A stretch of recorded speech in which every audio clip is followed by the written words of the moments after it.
Hello and welcome to Access Paranormal. My name's Jamie Williams. Joining me in the studio is my co-host, as usual, Jonathan Sullivan. Hello, Jamie. Hi, Jonathan. What a night we've got ahead of us, eh?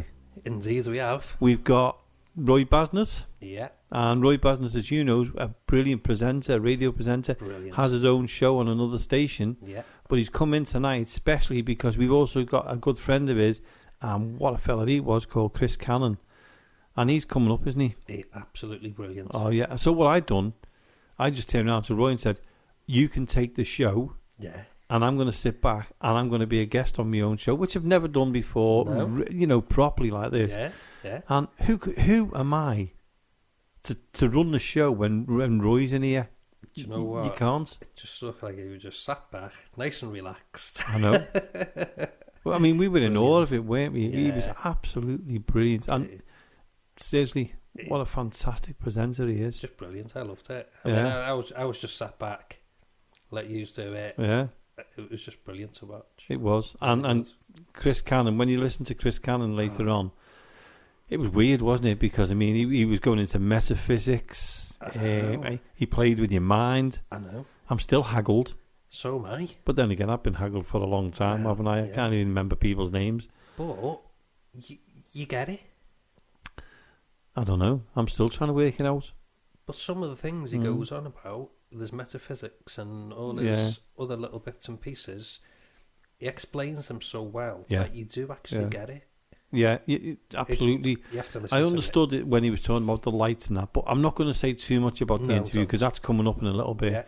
Yeah. And it was great for me to sit back, relax, and be on the other side of the mic, talking and joining in the conversation. But what I've done is I sat back for a little bit and just let them do the show as if I was watching the show. Yeah, then I joined in because I was just in awe of the whole thing. I know, brilliant. It put us to shame. I know. But hey, something different for the show. It was. It was superb. Loved it. Yeah. So, I was quite proud of that. Yeah. And really any of the listeners out there, you're going to love it. Seriously, you're going to love it. And the same with the investigation a little bit later on in the show, but I won't say too much about that because we'll have nothing to talk about after the interview. Stop there, Jamie. Stop right there. I know. I talk. I can talk and talk and talk. I know. So, my question to you. Uh-oh. What have you been watching on YouTube? I got you. I've had a busy week this week. I know. I did try and watch Bad Ben because we had Bad Ben on, didn't we? We did. It was not Nigel Bach. Yeah. Nigel Bach, and he was brilliant. So it started. I came home, because we're here sometimes till 3 o'clock in the morning. And I'm sitting in the house and went, you know what, I'll put Bad Ben on tonight. I'll put the the one I haven't watched, Badder Ben. Yeah. What's it called, Badder Ben. So I thought, you know what, after talking to him, and he is a legend, absolute legend, that fella. Wasn't he hilarious? Brilliant man. Yeah. If you haven't watched Bad Ben, go on to, Amazon Prime and look for Bad Ben. Yeah. Do not take it serious because it's not serious. But I highly recommend it. Definitely. But I went home that night because it was like 3 o'clock in the morning when we left here, wasn't it? Yeah. So I get home and I'm wide awake. So I'm like that myself sometimes. It drives me nuts. Yeah. And so what I've done is I thought I'll put Bad Ben on. I'll watch Badder Ben. Yeah. Is it Badder Ben? It is. It's Badder Ben. Yeah. Gets confusing. Well, it doesn't take much for me to get confused, as you know. Just forget about that one. Okay. So. Anyway, I put it on. I didn't even get to watch the first 5 minutes. I was gone. On the settee, flat out. I woke up. I thought, I'm getting into bed. I'm a bit cold here. I looked at the time. It was nearly 5 o'clock in the morning. You're joking. No, I'd just gone flat out. So I went up the stairs. The next day, I was wide awake about 9 o'clock. Oh, my word. Yeah. Unreal, isn't it? I think I'm on these drinks. I'm not into energy drinks or nothing like that. That's a load of rubbish. Yeah. So anyway, I'm on the I'm trying to cut my weight down and that. Yeah. Okay. So I'm on this Slim and Wells milkshake stuff. Yeah. It's fantastic. It's giving me too much energy. I don't know whether it's that or psychological or what. I'll let Chris Cannon explain. Yeah, we'll get him in to explain it all. But I've just got too much energy. Oh, well, it's a good thing and a bad thing then. I hope this work isn't listening when I'm saying this. Yeah, they'll be giving you more. I know, yeah. So, you're not doing enough. No, so if Danielle or Katie or any of the other ones are there, I'm only kidding. Seriously, I'm only kidding. Yeah, but you want to see him when he's out of work. Yeah. Yeah. But do you know what?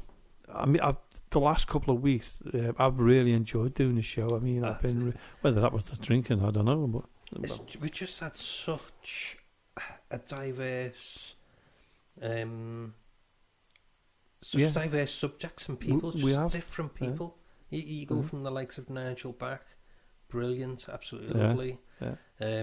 We had Roy and Chris in last night. Yeah. We had the girl from Australia a few weeks back. And you can't remember the poor girl's name, can you? Can't. It's gone out my head. How embarrassing is that? Do you know it? No. But you know what? We've got it written down because we see so many people. And the worst thing is we have a notice board in the studio on who's coming on next and what dates. You wiped it. I know, and that's what I've done. Because we'd been on, I just wiped the names off so we could fit other people up. And the next one is on the 16th is we've got Emma Flood. Yeah, that's right. I'm saying on the 16th, we're recording the show with her on the 16th, and it'll be on the following week, won't it? Yeah. So we're going to have Emma Flood on. I'm looking forward to that one as well. Yeah. So you know, the Chris Cannon. I mean, superb. Roy had to go. He did, yeah. He had some work commitments. I said to Chris tonight, "Do you want to do an investment? You'll record it for the show and everything." I went, "Yeah." Right. We went down here. We've got to put it on this week and next week because we've done it for that long. And poor Chris, he stayed till 1:30. But there wasn't much of an invest anyway. I know we spoke most of the time. It was just all, But that's what it's about. So interesting, though. Yeah, it was like we'd done part of the show in the studio, which they're going to be listening to in a bit. Yeah. And then the next part of the show was down in the cellar. It was. And we're getting to that point now where we're able to get out a bit more. Yeah. Can't wait. So we can't wait to go to other locations. Yeah. And we are sorry to listeners if you're sick of hearing the same. We're in the cellar, we're in this, we're in that. But that's what lockdown is all about. There's nothing we can do about it. All we've tried to do is bring entertainment, and a bit of fun, and to bring you an investigation. That's it. It's been a bit restrictive, hasn't it? Yeah. But do you know what? It's lovely because I know I'm a bit biased with Mill Street because we're based here, the studio's here, and everything else. But the amount of bookings that are coming in now is unbelievable. Is it really it's busy? Fantastic, yeah. I'm pleased for Mill Street, and if any other locations out there are being booked up, fantastic. Well, that's what it's all about, isn't it? Yeah. Do you know what? I'm glad. I'm glad. Yeah, it's about time. Yeah. And I think to get out there. Well, I think after June, we're going to be back to normal anyway, and I'm so pleased to hear that there's paranormal groups now finally getting out and about. No, it's good. Because we've all been restricted. We've been restricted. Yeah. And although we've had the privilege of doing investigations here at the barracks, we've still been restricted to what we can do. We love the place. Oh yeah. Absolutely adore the place, and it is a very active place. It is. But it would be nice to do other locations, but we've still got Mill Street in our hearts. Yeah. And I can't wait to see the groups back here. I know. And I can't wait to see the groups going into other locations. That's it.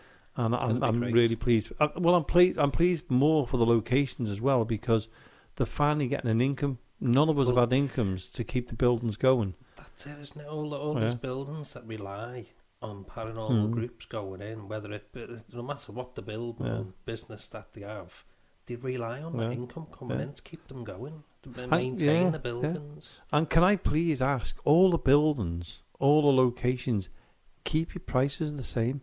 Yeah, don't put them up. Mill Streets haven't changed their prices. Yeah. Keep your prices the same. Don't put them up, because don't forget, not only have you as a location had to, bear the brunt of what's happened, but also every other person's had to bear the brunt as well.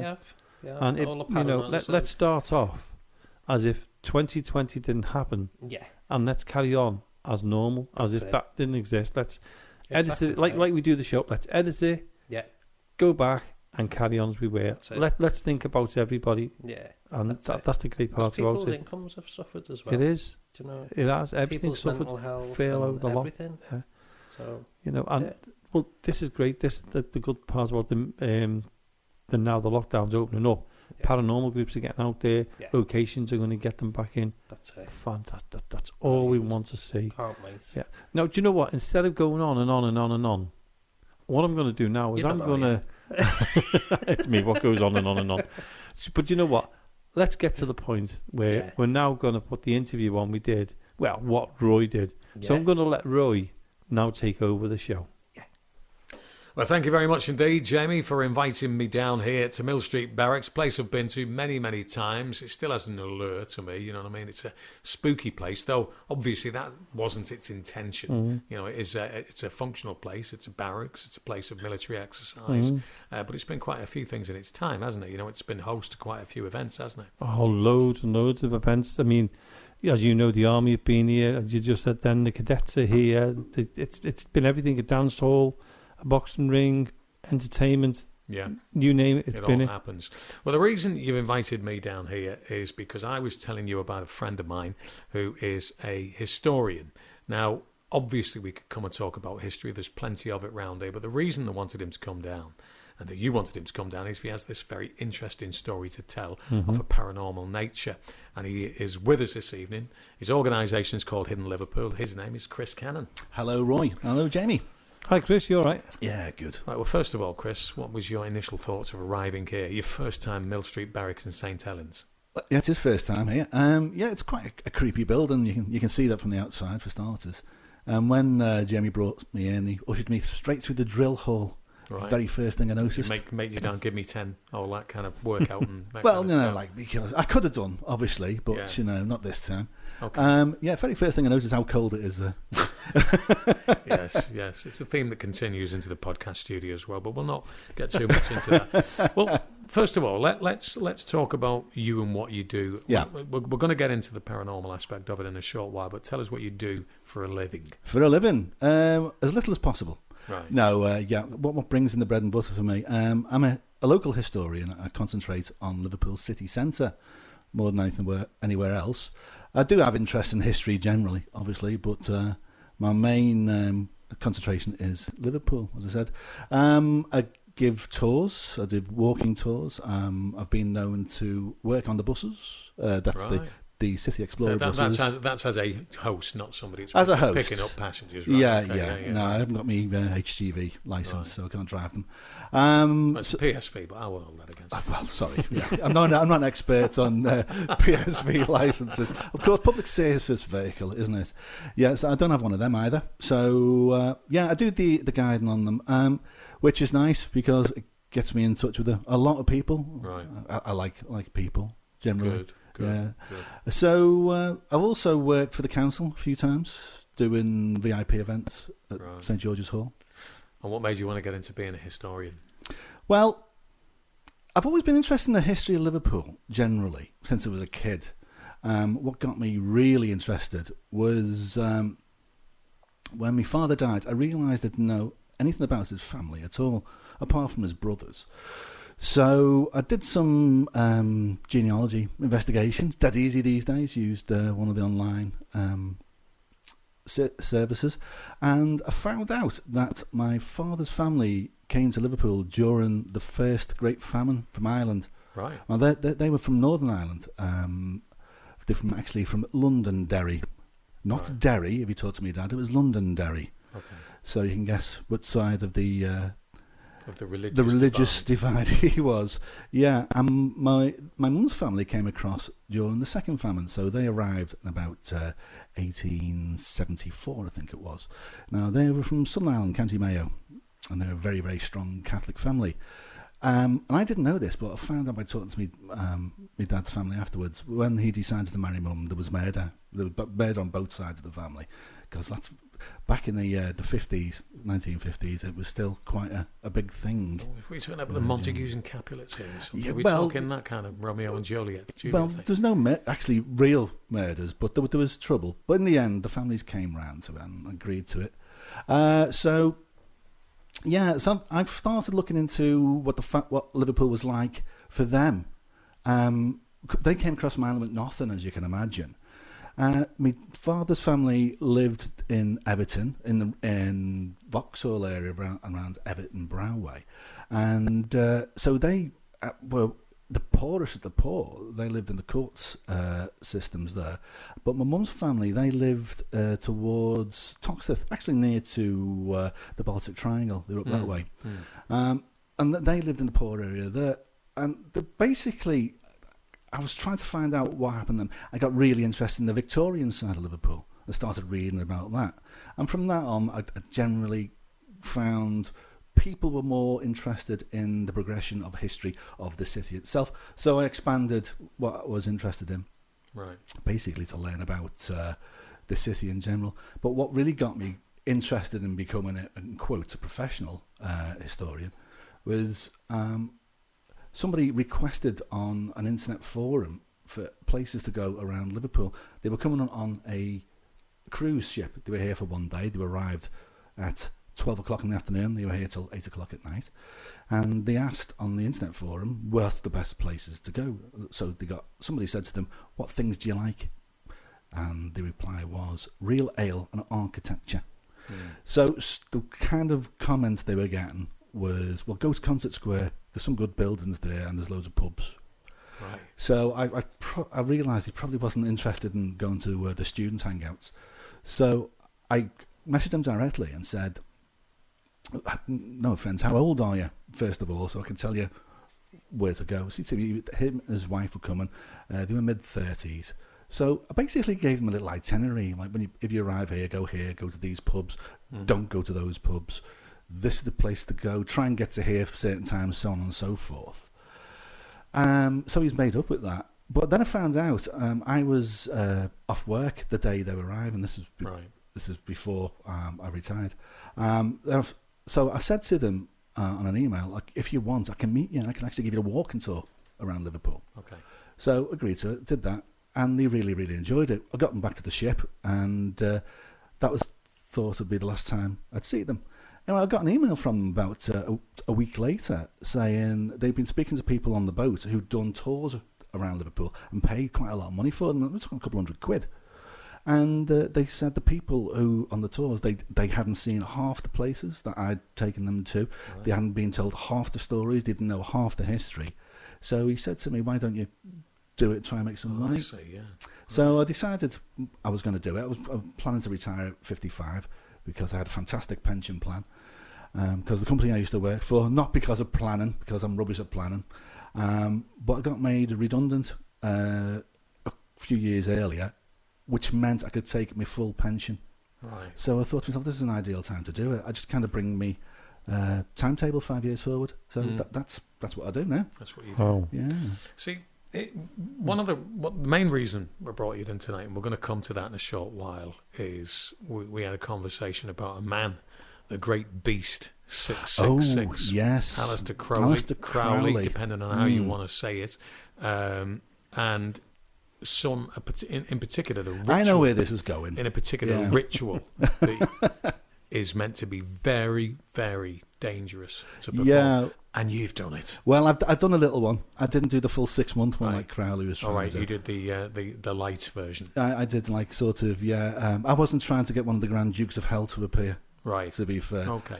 But we'll come to that in a second, because I want to do it in as you would do it in a suspenseful kind of way. Okay. People waiting a little bit longer before we actually get to that, because I mean anything that comes after it might not be very good. So I'm sure it will be. But in the course of your being a historian, you go into places of architecture, you go into places of repute and what have you. Yeah. Have you been to places that were spooky and that had a backstory? A few places. I mean, just about any building which is old, you'll probably find there are some stories about it.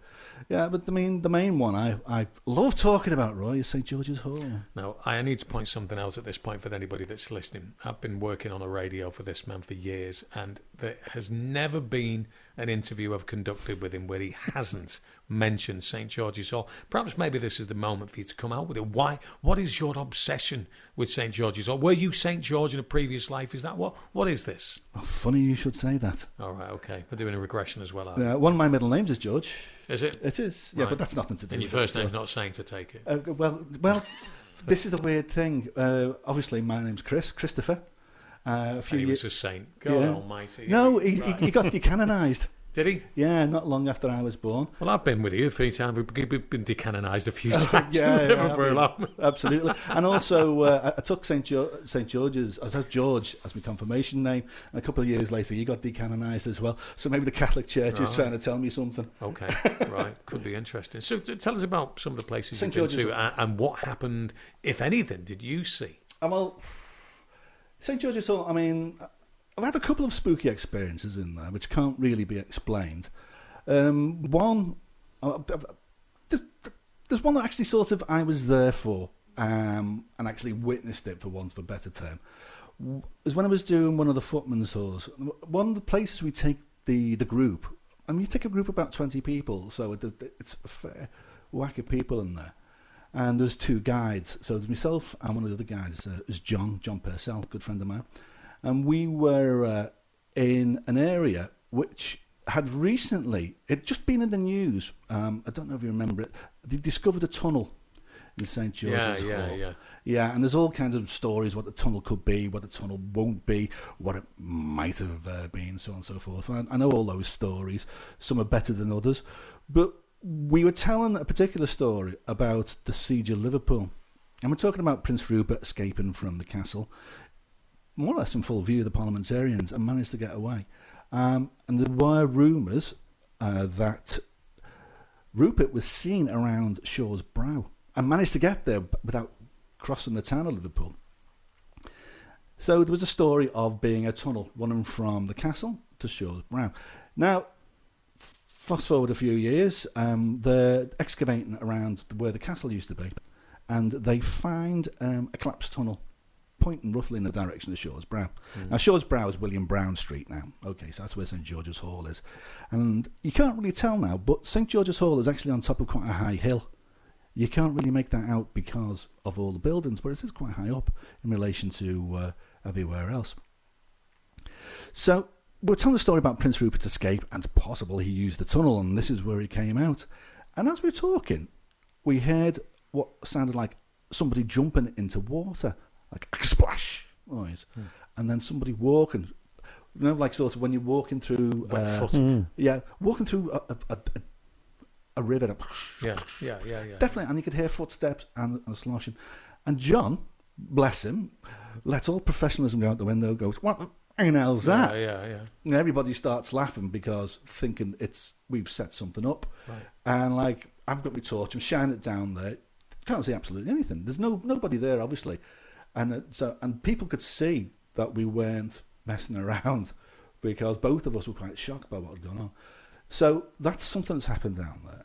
Now, there's another couple of stories in the same area of where this happened, which makes it interesting.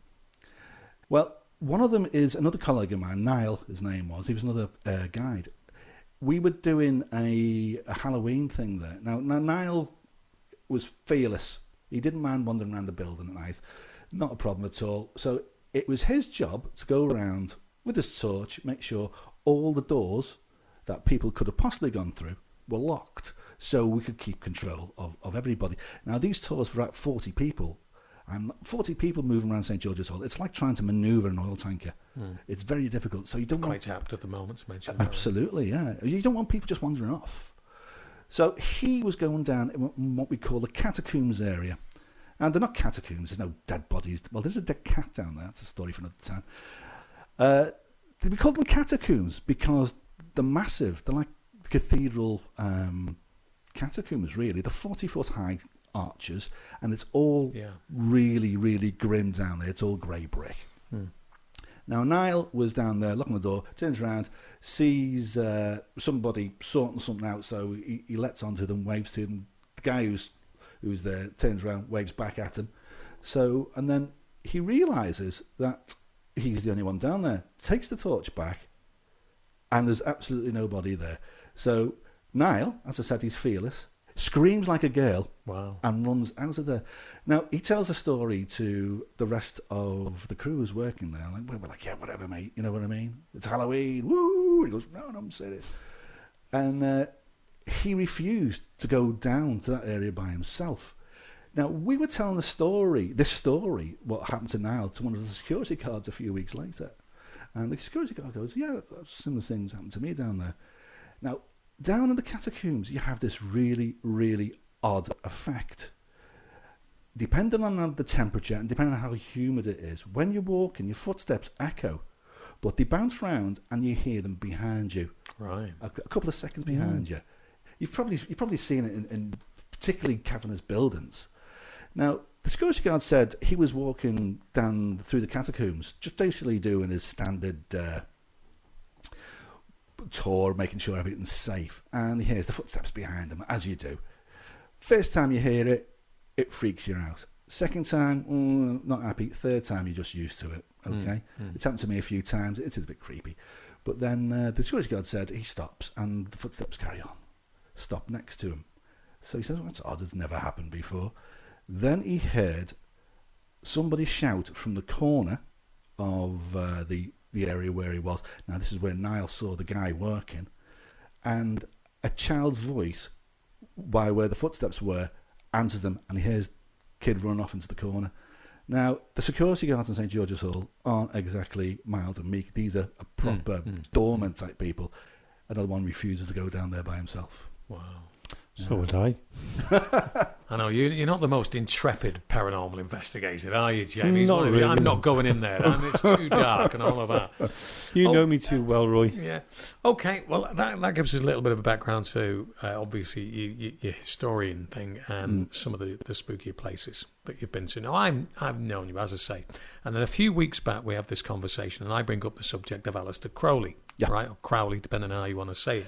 And he was referred to as the most wicked man in history. Absolutely. Starts off life in a very religious family. I mean, and we're talking about the kind of religion where anything that is remotely fun is frowned upon. And though they were quite a wealthy family, that is not how they lived, because they kind of felt as though they were always in a state of penance to the higher being, as it were. And he basically... there's a lot of, you can look up Crowley and find out a lot about him, but he created his own religion. Yeah. Ordo Templis Orientis. That's right. Well, I think he was involved in that, but he set up the Chapel of Thelema. Thelema, I think that's he right. went over into Italy, and it was that bad that Mussolini, now you think if Mussolini thinks you're a bad guy and he kicks you out, you know you are a bad guy. He felt as though what he was doing, what Crowley was doing, was just way too much, and he had to go. Lots of stories of depravity with him as well, but he believed fundamentally in magic with a K. That's right. Right, and the occult. The thing is with Crowley's magic, I mean, magic in generally, if you look at the tradition of magic, it's a very structured, very ritualistic, very much you must be in a certain way.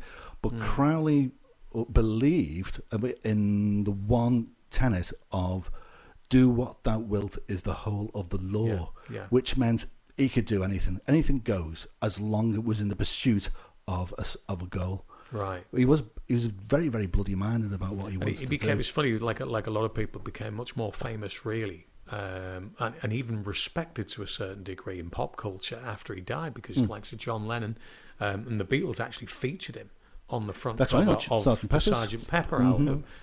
Jimmy Page, the likes of that.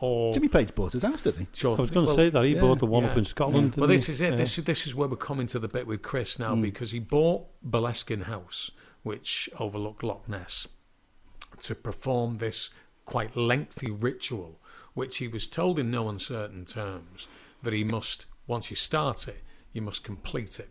Well, he started it, and he didn't complete it.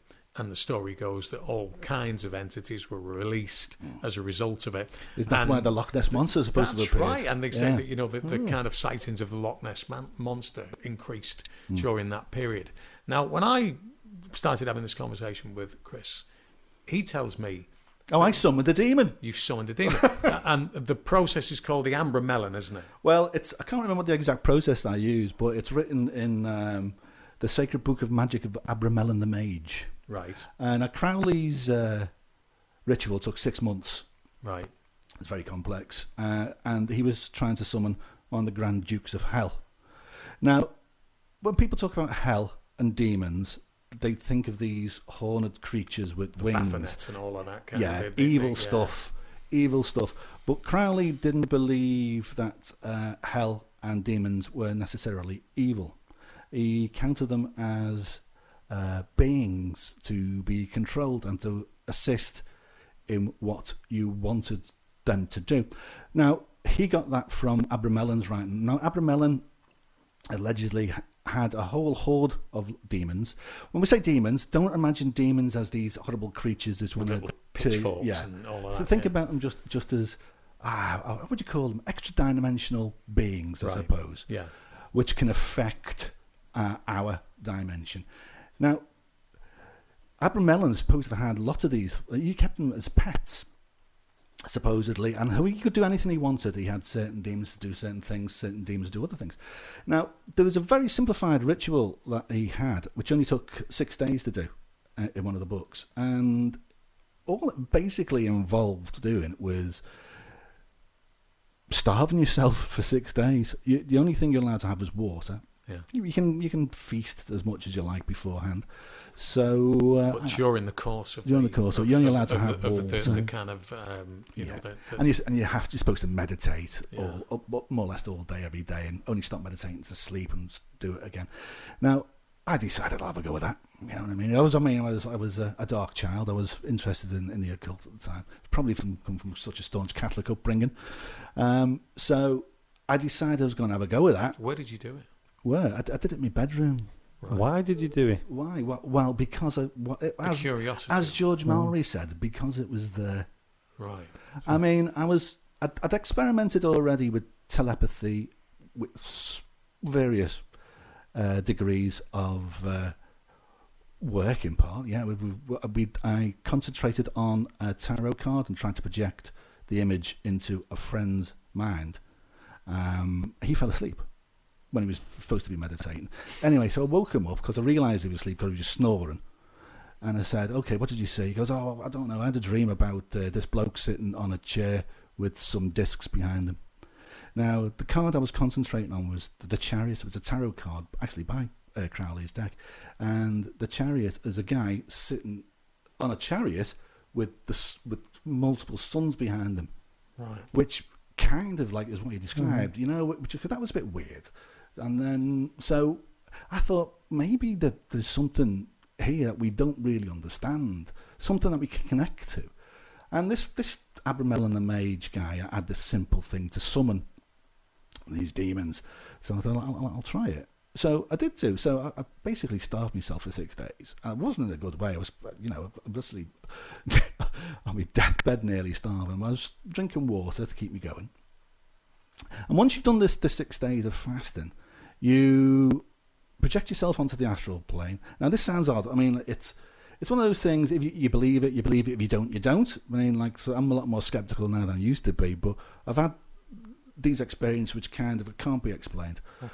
So you project yourself onto the astral, and when you're on the astral, you then draw a circle, a magic circle, a circle of protection, but you are outside the circle. So whatever you call goes inside that circle. And it stays in the circle. While it's in the circle, you can control it. If it comes out the circle, it can do what it likes. And these things are, according to Abramelin's writings, wily. They'll do anything to try and get out of this circle. So I did it. I projected myself into the astral. I had all my astral stuff there I needed to be to summon this thing and control it afterwards. And I called forth a demon, and something manifested.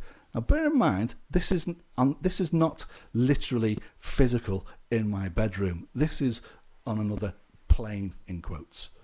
And this thing appeared. Now, what did you think it looked like? When you think of a demon, what would you think a demon looks like? I always think of those kind of, what's his name? Not Hans Christian Andersen. You know, the kind of little demonic figures that you get, the trolley kind of like things. That would be, but I might be kind of subject to Hollywood influence. Yeah, well, I was going to say that it's what we see of demons. We see pictures, don't we? Yeah. So in our heads, it's already set that these demons have got like bright white eyes or claws, things like claws. fangs. Yeah. This thing looked like, I can't remember the guy's name. Is the guy who created Pinocchio? Oh, not Giuseppe. It's not Giuseppe. But him, it looked like him. Even had the big moustache and the funny nose. I don't know if I said... what size? Can you talk about the dimensions of this person? It was this a normal-sized person. Right. 5 foot, maybe. And it just, in this vision that you've got, yeah, and the astral plane, he appears in the circle. In the circle, yeah. Right. And it approaches me and says, what do you want? Well, no uncertain terms. So you have to talk to it in a certain way. I can't tell you the things you say to it because if you do, it's blah, blah, blah, blah, blah, blah. I don't know if it's true or not, but I'm not going to risk it. Okay. I had a conversation with it. And when I was talking to it, it was trying to... Because I projected myself into the astral, into an area, basically sand. And it was trying to kick sand over the circle, which I created. Which would have broken the circle, which I realised what it's trying to do. And what you do is you have a brazier next to you, have a dagger, put the dagger into the brazier, which causes it pain, and then it goes back a few steps, and then you tell it what you want. It's talking about a verbal conversation. Conversation. Yeah. You tell it what you want, and it decides if it's going to help you or not. If it thinks you're a lost cause, it'll just disappear. If it thinks it can help you, it'll want something back. You have to give it a promise. So I asked for something, and I went, okay, no problem, and disappeared, and then I woke up. And then I thought, okay. But bear in mind, I hadn't eaten for 6 days, right? So being objective, could be a hallucination. A hallucination. Yeah. There's no reason why it could not be a hallucination. I could have fallen asleep with this absolute want to see this thing and this thing to happen in my mind. So I could have just dreamt it. So being objective, that's the way. But anyway, a few weeks later, decided to put something to the test that I'd asked for, and it happened. Really? It happened. And I've done it since. It still happens these days when I want it to. But you're not prepared to talk about that because you feel as though it would compromise. Yeah, and it's one of those things. If it is true, I don't want to risk my soul. But that's almost like... what is it one of the Harry Potter movies where the Dobby character? Dobby. Would that be a fairly reasonable comparison? Well, I didn't want a sock, put it that way. I wanted more than a sock. But what he wanted off you, you agreed to do that. Yeah. So now you're in a barter. Yeah. So it's like you've got to. You want something from me, I want it from you. Yeah. And you've agreed that, and you know what it is. Obviously, we don't want to know what it is because Now, when you tried it and you tested it all, how did you feel then? To realise that, did I dream it? Well, frankly, it scared the bejesus out of me. Yeah. It really did. And so it could have been coincidence. It could have been something that was going to happen anyway. But, it's one of those things which you can't... So, we're talking... When we spoke about it, we mentioned... what's the name? The book, The Secret, that Noel Edmonds follows. Yes. Rona Byrne. I think is the author of that. Yeah, but Noel Edmonds is a big follower of it. Have you ever watched the one with the banker? I can't remember what it was called. Have you ever noticed Noel normally has little pictures drawn on the back of his hand? Now, one of the things, the secret is you use an image that you can concentrate to envisage what you want, and this will come to pass eventually because you want it that much. And then if you start thinking about that, the will overrides matter and so on and so forth. If you think about what magic is, the description of magic is the power of the will to change something. Now, if you think about what that means, isn't that simply something that we don't understand what happens yet? No, I get it. I understand it. And it's funny because the power of positive thought is... I think most people can say that they've had an experience of that. And when I put myself in the right frame of mind, things go according to plan. And also, everybody... Conversely as well. Yeah. You can have that, when you're not in the right frame of mind, that you're going to be up against every red traffic light that's going. The parking space ain't going to be there when you arrive in the place when you have one of them days. And you have one of those days because you are almost manifesting, I want to have negativity and negative things happening to me. Whereas if the other way, it is, the law of attraction, like you said, isn't it? It's also... Who hasn't been thinking about somebody and the phone's gone and they've been on the phone? Yeah, sure, yeah. And everybody's had experiences like that. It's dependent if you want to look at those experiences as coincidence or synchronicity, which is like more of a planned coincidence, or something that you have done by your positive thoughts or your negative thoughts. Who knows? I don't think we're ever going to get to the bottom of it. But I always find it quite interesting because, as Jamie knows, I used to present a radio show covering the subject of paranormal many, many years ago, and it was very successful. We had a lot of people that listened to it, and this was on, it was on broadcast radio. It wasn't something that was just confined to some kind of community radio station. We did very well with it. And I was fascinated by it at the time. I've since become quite jaded because I think that, unfortunately, I can't turn around and say in all of the people, and I have interviewed hundreds of people to do with the paranormal, I've never come across anybody that has come up with something that is definitive, that is clearly demonstrating absolutely. The existence of the afterlife, nothing that could be peer reviewed or anything like that. And what I have noticed is that it's almost like a show business thing with mediums in particular, where you see all these incredible websites where you've got mediums who've had their pictures taken in a photoshopped environment, and they've got all this as seen on television. I've never come across a psychic that claims they haven't been seen on television. Never watched these programs, by the way. So I've become a little bit jaded with it, but I still have that kind of little amount of light on that makes me think there's something. I think healthy skepticism's always good, but when I say healthy, it's not so much skeptic that you don't believe anything. But you tell me. There may well be a very simple explanation for this, and you can always look to the animal kingdom to get explanations. I think the reason I say that is because the wildebeest, for example, right? When a foal of the wildebeest is born, within the space of 1 minute, it has to be able to sprint and run, because otherwise it's going to be on the menu for the tigers and what have you. And you think that is a predetermined knowledge. That surely it's instinct. Do you know what I'm saying? So you think there's got to be something in the mind, and if you look at technology.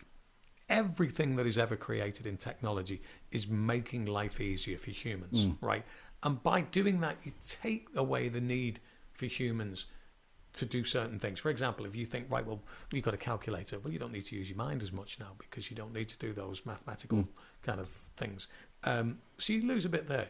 Humans are probably not as robust as they used to be because they don't have to walk anymore, and they don't have to hunt. So if you look at Cro-Magnon man or something like that was probably built like a tank because it needed to be that way in order to hunt and what have you, and with all those things have been taken away a bit. So could it not be the case that perhaps maybe before we had communication, if you like, that they would communicate telepathically, and that perhaps maybe you've lost that through the advancement of technology? Well, here's one for you, talking about telepathy. When you were a kid, how come your mother always knew what you were up to? Well, there you are. But here's the thing, and people can look this up actually, because I did a program about it, that sometime in the 1990s, Sony, one of the biggest electronic organisations in the world, decided to look into the possibility that psychokinesis and things like that and telepathy were possible, right? And they set up a lab. It was called the Esper Lab. And James Randi was involved in that, wasn't he? Was he? I don't know. I think so. I don't know. Was he the one who offered so many £1 million? Yeah, that's right. I've interviewed James Randi. And basically, from what I can gather, they did have a degree of success with it. And the problem that they had was, from a purely business point of view, is that it couldn't be patented, and therefore they couldn't monetize it. So that was where the problem came into it. But something happened in there, and it does make you wonder whether or not there's something in it. And of course, during the Second World War, the Cold War, there are stories that the men who stare at goats. That's right. You know, where they had the idea is because they never had this eye in the sky technology that they've got now, and the Americans wanted to know what was going on with the nuclear program in Russia, for example, and therefore they got remote viewers, that's right, as it were. So, can you describe what the nuclear missile silos look like, where they would be located in Russia? Now, we don't know to what degree of success they had with that, but if the government are buying into that, I know. Well, the quantum world is a very, very odd place. Now, I want to tell you, there's a famous experiment. When you search for this on the internet, be very, very careful what you type. It's called Young's slit experiment. Okay. Yeah, it reminds me of the time when I was searching for stuff about Gary Oldman, and I missed out the R. That was bad. That was very bad. Yeah. Anyway, Young's slit experiment. It's looking at the duality of light being a wave and a particle. Now, you can do it at home if you wanted to. It's dead simple to do. Anyone can do it. So basically, you shine a torch through a very, very thin slit. Now, what you'll get is an interference pattern on the wall, simply because the waves are cancelling each other out. So that proves light is a wave. Everybody does this in physics. Sorry, just recap that. Explain it for me again in nice simple terms, so I can, as if you're addressing a small child. Just say it to me that way. Do you mean you didn't do this when you were 7? If you get a light and a slit and shine the light through, through the slit. So you get a torch. You shine a torch through a slit and a piece of paper. A bit of paper. What you'll notice is you'll get bands of very bright and dark coming off it, because what's happening is the light is spreading out and all the waves are interfering with each other. So if you get a peak meeting a peak of the wave, it goes twice as bright. If you get a trough meeting a trough, it goes completely black. But if you get waves meeting halfway through, you get it dim. So what you'll get is a band of black going to grey to white to black all the way along. And you can try this at home. Anyone can try it. It's brilliant. It's absolutely brilliant. So that proves that light is a wave, okay? Because the waves cancel each. You can do the same sort of thing on water. If you drop a pebble into water, it comes out as waves. Yeah. If you force them through a small gap, you'll see that the waves come out. And when they hit a wall or a plane, you'll see the same effect happening. So you get the wave effect. Now, if you put 2 slits at the side through it, then so what will happen is, you do it with 2 slits, not 1 slit. You do it with 2 slits. That's where you get the wave. Now, what Young tried to do, this is in the 1920s, it was very, very early on. He tried to demonstrate that light was a particle as well. So his idea was, rather than just firing light, you fire 1 photon at a time. Now, it's impossible at that time to get a machine to generate 1 photon at a time. So he used an X-ray machine, an electron gun. Now, you could fire 1 electron at a time. Now, an electron is a particle, okay? So if it's going to act like a particle and you fire it 1 at a time, it's going to go through one or other of the slit, isn't it? So you get a clump of electrons showing up on the X-ray plate here and a clump over there. Right. That makes sense? Yes. But what he was getting the interference pattern, firing 1 at a time. So what he did, he wanted to see what was going on. So he put monitoring devices on either side of the slits so he could see what was happening. Fired the electron 1 at a time, and he got a clump of electrons by 1 slit and a clump of electrons off the other. It's if the particles knew they were being watched. Right? Wow. So what he did, he had just 1 turned on and turned off the other. 1 clump there, tried it the opposite way. 1 clump there, 1 clump there. Then he did another part of the experiment. He put something on to cancel out the observation. And the wave came back again. Even though he still had the same stuff going on. It was as if It knew it was being watched, so stopped doing what you expected it to do.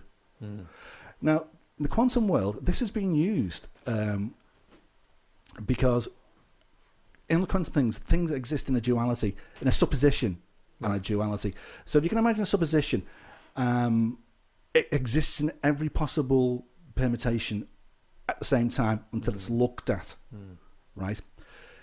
Now, IBM have used this idea that if you use the spin, it's called a spin, we can't understand it unless you understand quantum mechanics, but not many people do. It's not my strong suit. No. It's called the spin of an electron. If you look at it, if it's 50%, if it's looking spinning left or spinning right, clockwise or anti-clockwise, if it's spinning anti-clockwise, you call it 0. It's spinning clockwise, you call it 1.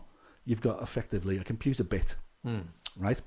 So what happens is you use this computer, because it's very, very fast as well. It's faster than the switch, would never work on a transistor.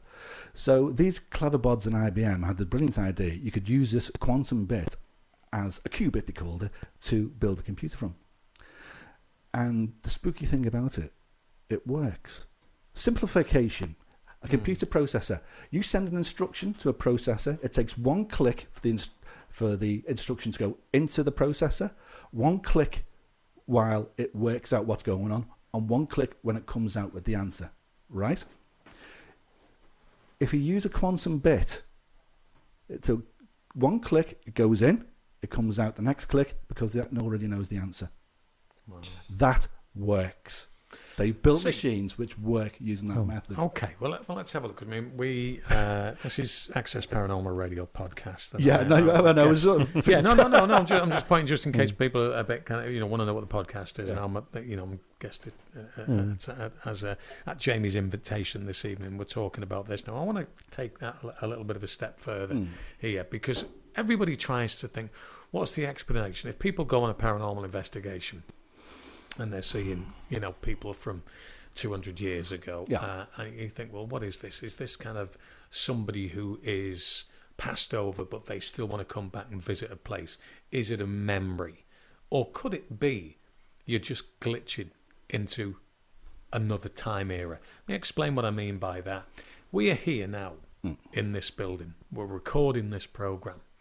What if 50 years from now, and hopefully it won't be the case, Mill Street Barracks is derelict 50 years into the future, right? And somebody is conducting a paranormal investigation 50 years into the future, and they are coming into this very place where we are now and see some bloke talking about quantum mechanics, but they can hear it and they're picking up on it. Is it we're not dead. At least it wasn't the last time I looked. We're not dead, but could it be that the people 50 years in the future doing their paranormal investigation are now picking in on this time scale because it's so constant, if you know what I mean? What's happening is always happening. Yeah. I know. We're here. We started the interview, 30 minutes ago.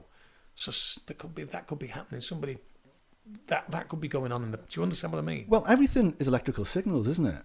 It's been proven, and that's what I say that as a possible explanation as to what is happening. If you go back, if you look at what Stephen Hawking's theories were.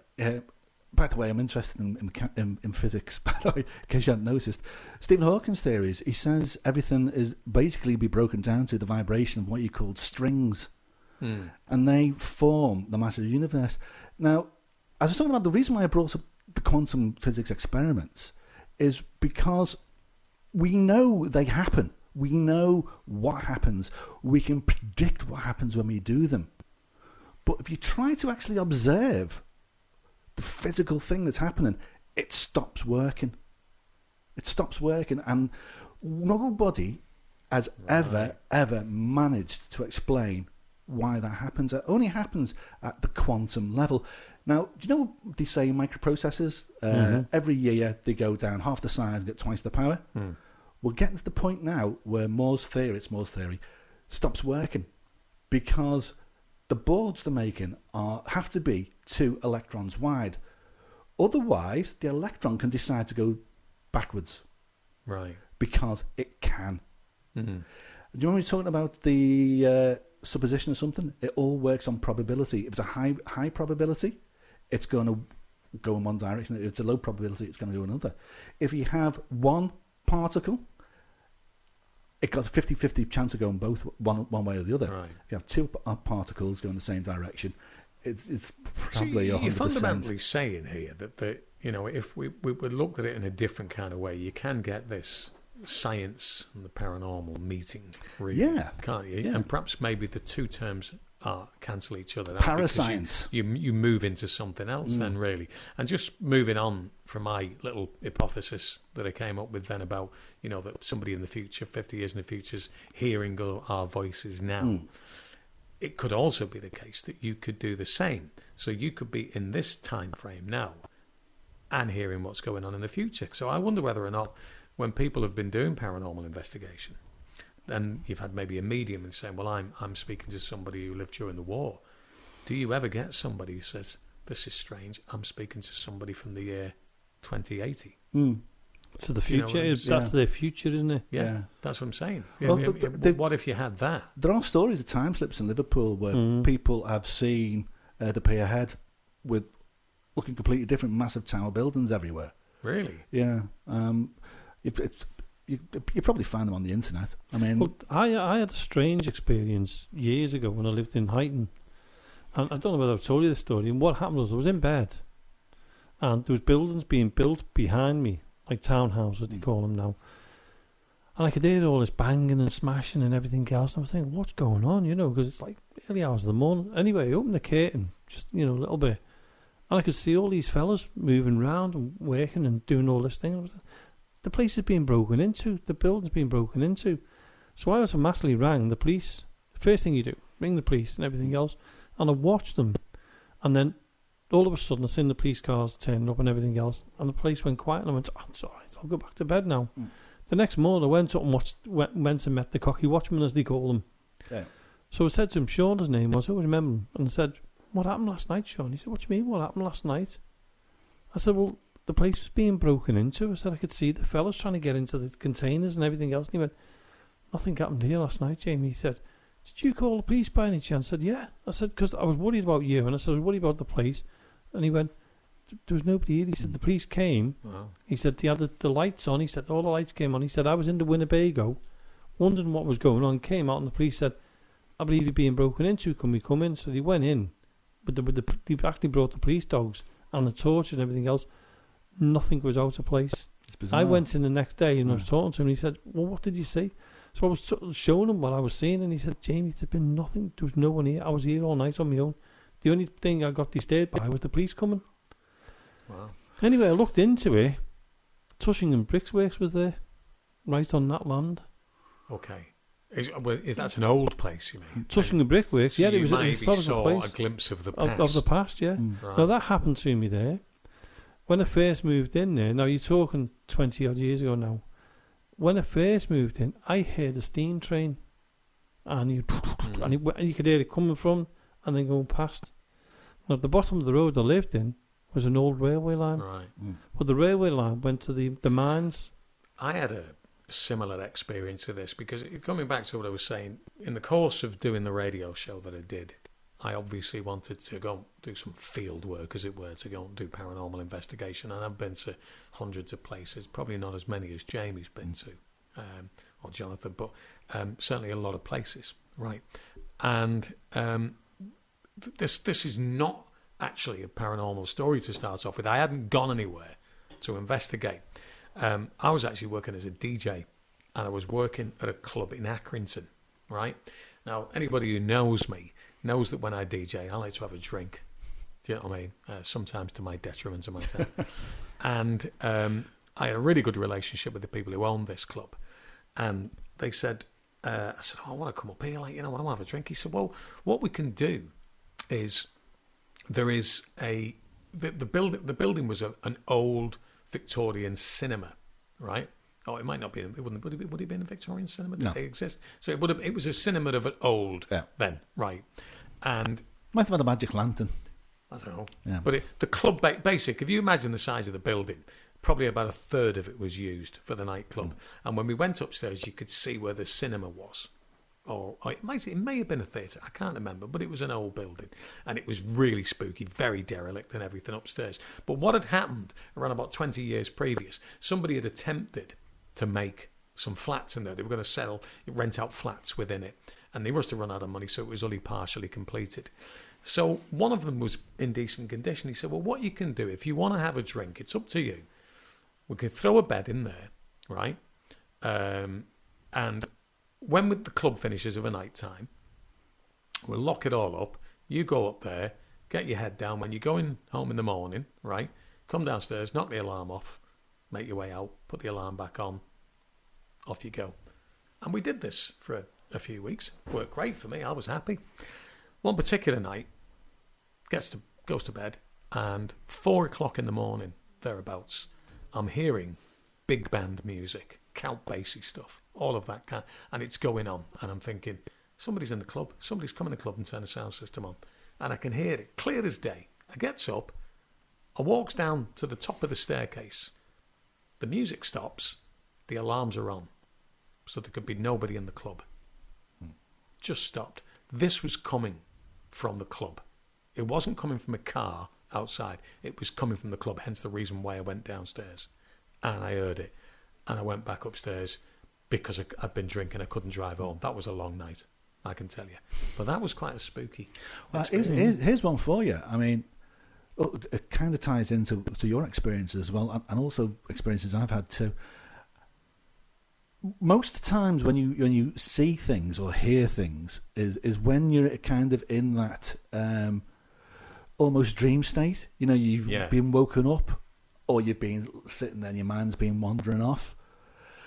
When you then try and investigate it, what happens is you start trying to rationalise everything. And as soon as you start to rationalise stuff, the rational brain kicks in and cancels anything else that's going on. Do you know what I'm saying? Like, as soon as you're trying to observe something on the quantum level, stops. That's interesting. It's funny because by sheer coincidence, that conversation has led us to that. Yeah. That's synchronicity. Synchronicity. Yeah. So, as I say, it's what you're saying there then is you've got that intertwining of physics coming into what you're saying is that, these things happen, but when you try to analyse it, it stops. Yeah.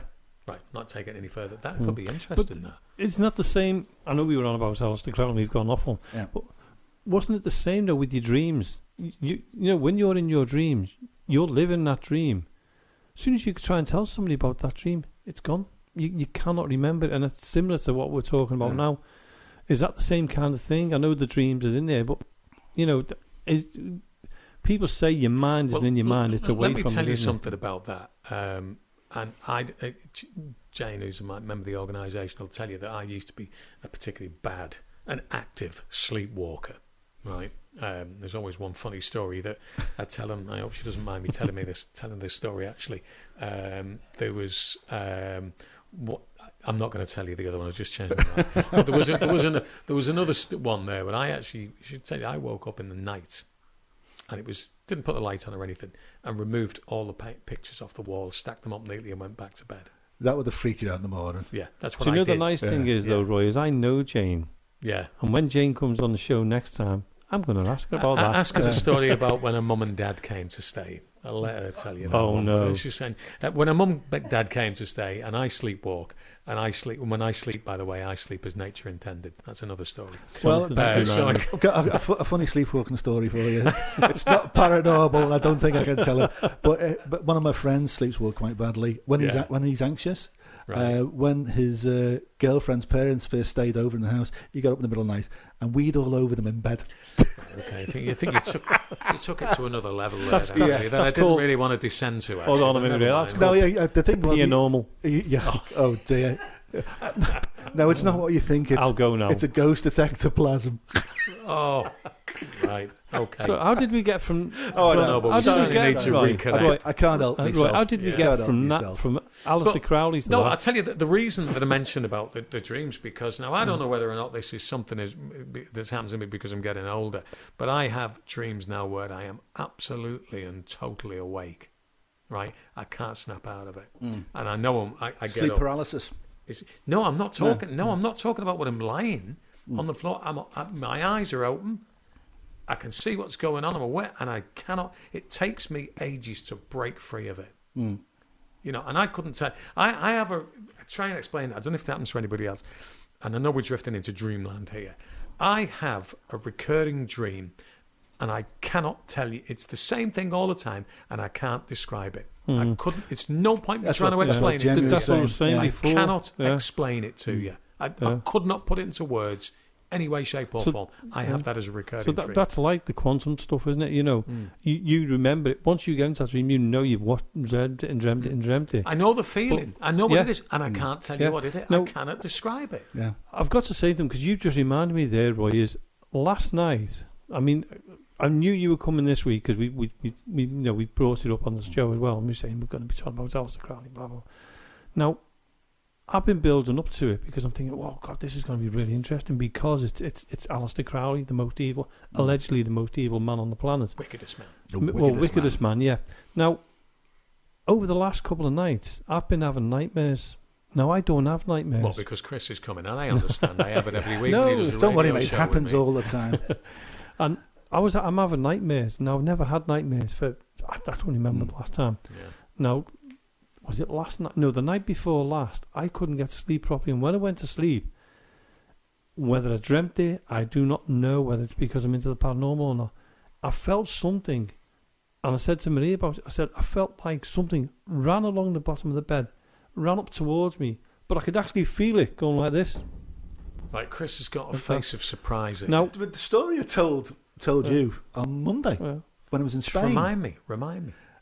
When I was in Spain, we were staying in, it was quite a new hotel called I think it was Olivia Plaza in Barcelona. I had a dream. Well, I thought it was a dream at first. I woke up, I was lying on the side of the bed, and I saw the sheet move, like somebody was pulling the sheet. So I panicked, turned the light on, and there's nothing there, obviously. So I turned the light back off, faced the other way round, and I heard somebody walking around the bed. Really? Yeah, standing next to me, and then started speaking Spanish. Well, yeah.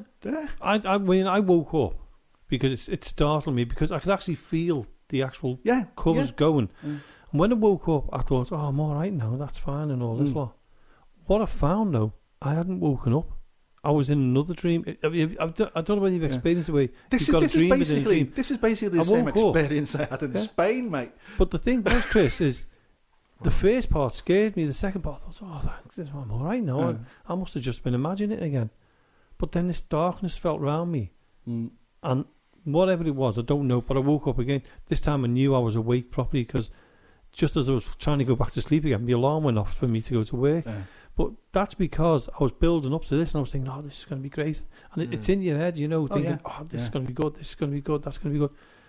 Now, whether that was connected to what we were going to talk about, I do not know, you know, because that's never happened before. I want to bring up with Crowley. I remember there's a couple of times when I've kind of brought the subject of Crowley up and even played some of his recordings, and some people take some kind of issue with me for doing that. You know, saying, you don't know what you're messing with. Well, I don't subscribe to that because I'm one of these people who believe that if you're going to go down the route of paranormal investigation, if you want evidence, then you've got to do anything you possibly can in order to facilitate that. I have no issue. I mean, I don't subscribe to Ouija boards. What I mean by that is I just don't think there's anything to them. So I've no fear of it. You know, and people say, well, you don't know what you're doing. You know, people open Ouija boards up and don't know what they're doing with them out all the time. You don't hear of anything on the news where people have been gone mad or possessed over it. I think you should try these things as far as I'm concerned. It's my take on it. But I would, you know, haven't got a problem with, you know, doing pretty extreme stuff to try out to see if it works. It certainly pumps up the adrenaline if you're going down the route of doing that. I think with me, though, I've got the fear of what if, whereas you've got no fear, or you're like Marie. I wouldn't say I've got no fear. I mean, everybody has a degree of fear, but surely if you are going to be part of a paranormal investigation team, you want something to happen. Oh yeah, you want something to happen. You have to use the scientific method almost. But I think your natural senses kick in, and you start getting that fear. Yeah. But what are you scared of, Jamie? Hey? What are you scared of? The dark. No, I'm not. I'm not really. I'm not worried about the dark. No, what do you think these entities are going to be able to do to you?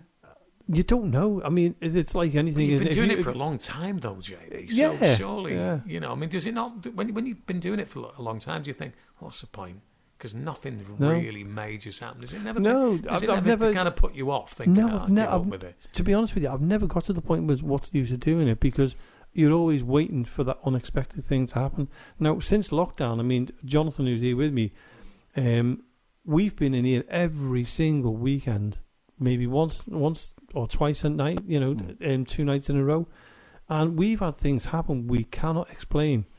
And whether it's because there's a lot of people, there's nobody coming in at the moment, it's just me and Jonathan, or me, Jonathan, Marie, or the likes of you two tonight.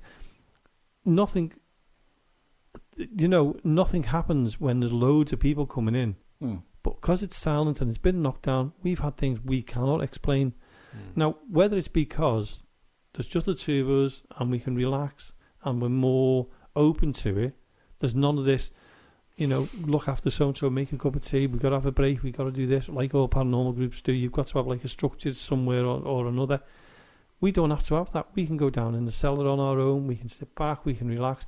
We don't have to worry about the world, we don't have to worry about people being in the building with us. And whether that's we've got that and we're picking up on it, I don't know. Doesn't that bring us back to what we were talking about the quantum field? Because there's less of you observing it, it's more likely it's happening.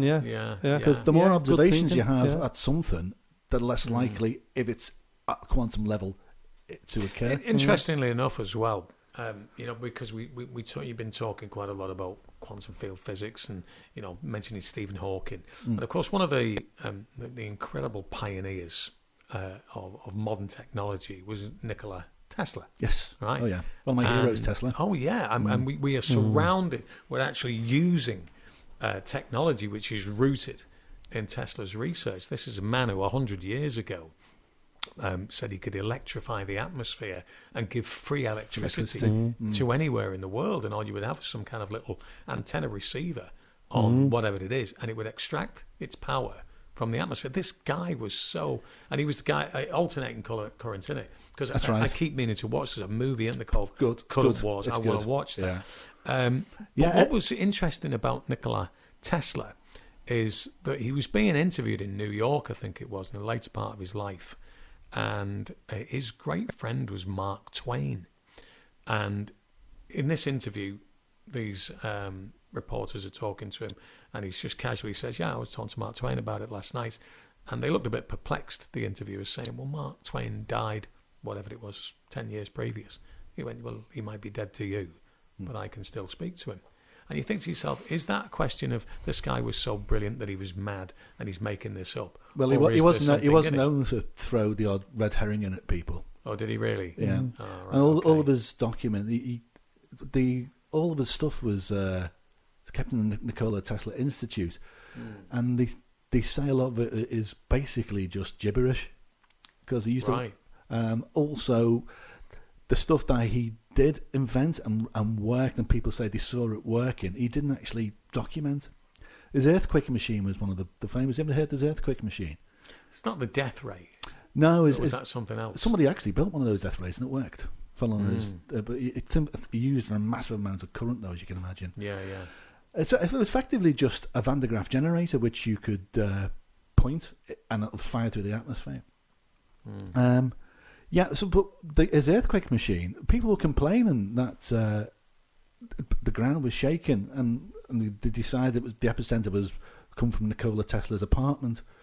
So they went in and he said, I'm working on my earthquake machine. What do you want me to do about it? Of course there's going to be earthquakes. So he was told to stop doing it, and he just got rid of all his stuff about that. And people say that we knew that was going on. But do you think it's power of suggestion? A lot of stuff is power of suggestion. Yeah, I mean, of course it is. Of course it is. The human brain is basically designed to make the person feel happy. Let's face the facts. Nobody wants to be unhappy unless you've got serious chemical imbalances. It does happen to people, obviously, depression and so forth. But all that's going on in the brain is a mixture of chemicals and electrical signals. And it brings us back to the electricity side of thing again. What we're talking about, maybe when 50 years in the future somebody comes in and hears us talking, maybe the atmosphere or the physical, whatever it is, physical matter in the atmosphere has absorbed some of the electrical currents we are generating when we're having a conversation, which kind of hangs around. When somebody walks through it, it triggers something in them. We don't know. I'm saying there's so much we don't understand about the physical world, and we don't even understand how the brain works. You know, there's parts of the brain which are completely alien to us all, and we're starting to find out more and more about what goes on inside the brain, and it's all down to electrical activity. Well, I've got to say, it's been fascinating speaking to you tonight, Chris. I knew you would bring something to the party. I think what we will do, because I've been talking for just over an hour now. Wow. Jamie has invited us to go. Well, I've been down into certain aspects of this building, so I think maybe we'll go and have a little bit of a I'd love to. Absolutely. Jamie will give you a bit of a guided tour. Yeah. So, Chris Cannon, thank you very much indeed for speaking to us Thank you. on Access Paranormal Radio, the Access Paranormal Radio podcast. And thank you, Jamie, for allowing me to take the reins of this one, to conduct this conversation with your man there. It's been a privilege. It's been nice sitting back. Privilege is good. I like that. No, seriously, privilege is good. Leave it in. No, that's it. I'll cut it out later on. No, it has been a privilege, and it's been nice to be on this side of it and doing it, just relaxing and talking. And I find Chris fascinating. I mean, I could probably put him on for about 4 hours. That's because you know him, Roy. Yeah, you should speak to my wife, mate. She wouldn't agree with you. But no, I'd love to get you back in again and do another investment. Well, you can do some historical accounting for you as well. Yeah, definitely, because I want to get to know more about the Alistair Crowley as well, because I'm finding that. I mean, we did. I know we kind of highlighted. We were saying this is what we're going to be talking about tonight, and perhaps maybe we have kind of gone off on a tangent, which is an inevitability when you talk about. Do you know what? It doesn't matter though, because what we've been talking about, it'll end up back there anyway. But I found everything about it tonight fascinating anyway, and I'm sure the listeners will do as well. Maybe in the future when somebody listens to this, they'll go, hang on a second. There is a connection between the paranormal and science. Didn't some bloke say that on a podcast once? That's right, yeah. He said, yes, of course he did. There's a statue to him. He's called Roy Basnett. It's in the middle. That'll be it, won't it? Thank you very much, gentlemen. No problem. Let's go on our Ghost Invest, or Paranormal Invest, or whatever you want to call it. Sounds good to me. Let's go. Well, what I'd like to say is thanks so much to Roy Basnett for coming into the studio and doing that last hour for us with Chris Cannon. Yeah. How brilliant is Roy on being presenter? Fantastic, isn't he? Yeah. He's just such a professional person. So relaxed. And it was a privilege being, like I said to him, it was a privilege. I haven't cut it out. It's in. Hello, and if it isn't in, I've recorded it again anyway. But he was brilliant. And also Chris Cannon. Oh. Now, the investigation, we have done that investigation. Investigation, JB? Well, it was a conversation investigation. I'd say it was conversation, a minute investigation, and then more conversation. I know. But do you know what? It was still superb. Fantastic. I mean, we recorded that much of it because Chris was that brilliant at what he was saying. Yeah. I mean, my mind was haggled with what he was saying. He was like mind games. Yeah. But it was brilliant the way he explained everything. It was. And so what we're doing is we're going to put a little bit of the investigation conversation we did down in the cellar. Yeah. A little bit later on. Yeah. But then we're going to put it over to the following week as well because it's so good. It is. I think the whole thing should be played. But do you know what? It explained quite a few things. So when you listen to it, you'll understand. Don't know. I had to take a bit of paracetamol. I was like that when I got home. What's just hit me in the head? Well, yeah, I'll have to listen to it all again. Oh yeah, I'll be listening to it. Yeah. Well, it's funny because I mean the listeners know we record this show. It's pre-recorded, and we edit it. Yeah. We're probably editing it now while you're listening to. Yeah, I know, it's weird, isn't it? It is. I mean, I think was James Anthony who turned around and said, "You're giving away all the secrets." No, we're not. We're just having a bit of fun when we want you to share the experiences we have.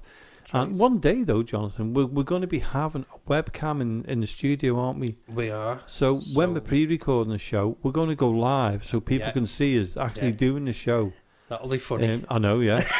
They're going to see all the mistakes we make, aren't they? We'll have to be good.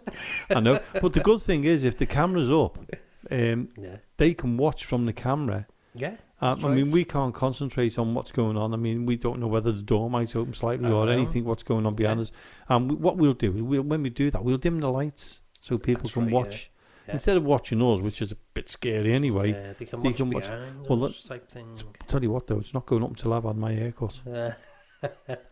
I'm going to put the photograph of the three of us on, and you will see me in a lockdown state. I didn't think you had that much hair. Nor did I. It's curled up at the bottom. I think it's going for the comb over now.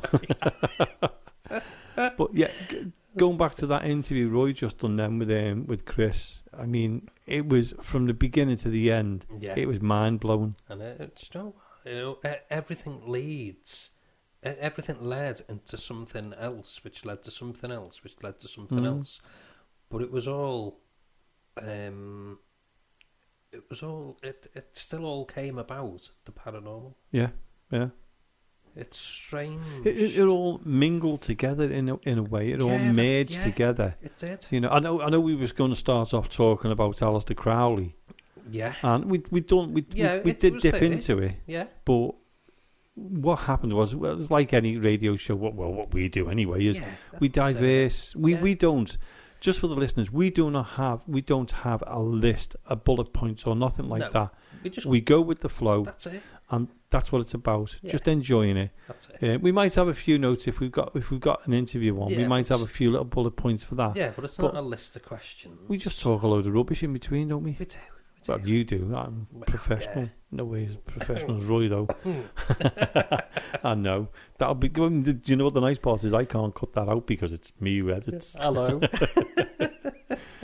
But yeah, if anybody out there wants to come on the show and wants to be interviewed, any paranormal groups or anybody from mediums to whoever, authors, yeah, we'd love to have authors on paranormal book authors. That would be great, wouldn't it? It'd be brilliant. Please get in touch with us. Yeah. And I'm going to get Jonathan to read out our contacts, because it's right behind me, because we've got a massive banner in the studio now. If you go onto our onto our Facebook page, the Access Paranormal Radio podcast page, you'll see a photograph of it. That's right. I think it's big enough for me to read as well. You know. So you better get reading then, haven't you? Okay. So you're going to send us an email. It is info.accessparanormal@gmail.com. You can get us on Instagram, which is Access Paranormal Radio Podcast. Again, on Facebook, Access Paranormal Radio Podcast. And you can also get us on Twitter, which is Access Paranormal 1. Mm-hmm. And, not forgetting, YouTube, which is Access Paranormal Radio Podcast. Yep. Please like and subscribe. Yeah, and please, and if you are a medium, a paranormal group, anybody to do with the paranormal, get in touch with us that way. Yeah. And we would love to make arrangements for you to come on the show. Yeah. I mean, we're having a fantastic time with America and Australia. Yeah. Well, fantastic. I mean, it's the early hours of the morning, isn't it? We're here interviewing them. But do you know what? It's been well worth it. It's good. And then also, if anyone out there has got a story to tell, if you've had paranormal goings on in your house or wherever it may be, let us know. We'll get you on the show. And also, once this lockdown's out, it's gone.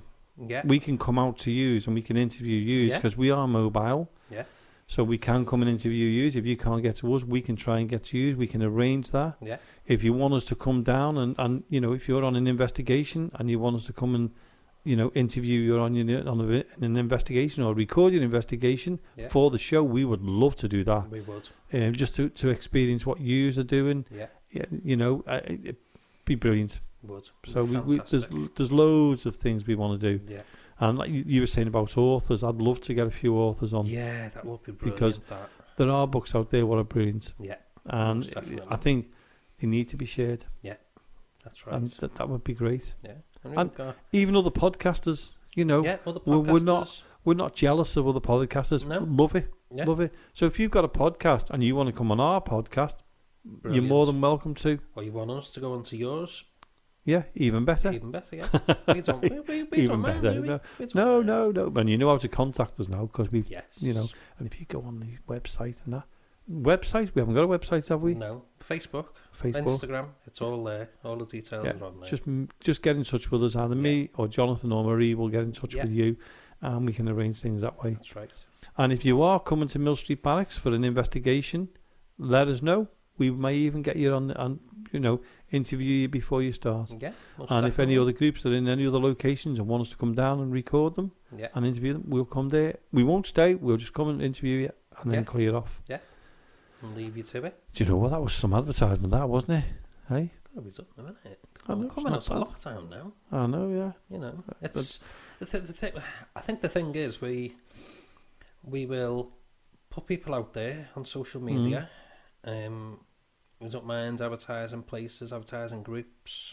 No. Getting them on, let them talk about if you own a building that's haunted, your paranormal group's going in, get in touch. Yeah. Let us know, and we'll get you on the show and you can talk about it. Yeah. Put it out there. Definitely. And same as groups as well.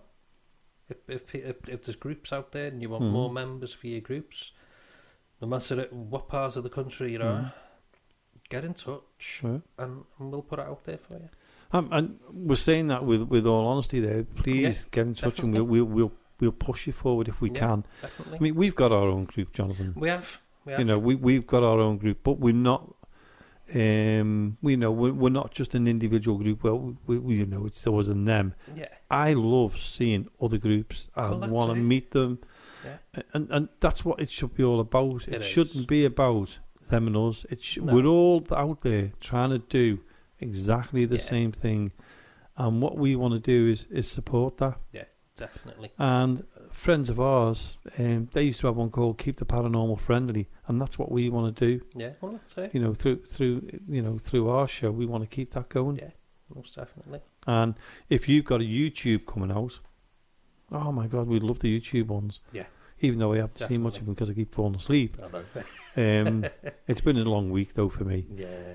But if you've got a YouTube out there and you want us to talk about it, get in touch. Yeah. Get in touch. And we'll get you on the show. Yeah. Interview you. Have a good chat. And then we'll put you out there. Talking about YouTube, it looks like Dark Territory have started filming the second series. Yeah, see. So I'm looking forward to that. I'm looking forward to seeing that. There's quite a few things going on out there at the minute. Yeah. I think with more people getting out as well, there's going to be a lot more coming onto YouTube. Yeah. A lot more on Facebook as people start to get out and start to do different things. Obviously, it's only been more of the professional people that have been allowed out to film and stuff. Yeah, if you're a business, you were allowed to go out. But in the next couple of weeks, obviously everyone's going to be out. Can't wait. So there's going to be a lot more stuff out there. Yeah, roll on normality. Roll on indeed. Yeah, we're doing the paranormal. We're not exactly normal, are we? Really? No. Is anyone though? I'm normal. Come on. Listening to what we listened to last night. Is anyone normal? What with Chris? Are we here? Yeah. Oh my word! Seriously, if you listen to that interview, you know what we're talking about. Yeah. Wait till you hear the paranormal investigation conversation we had in the cellar. If you're confused now, you've listened to that, you will be. Listen to us is confusing anyway. Hello. But I mean, we've got one coming up as well, haven't we? We've done an investigation. What we've been doing is in between. We have been doing little mini investigations and recording them.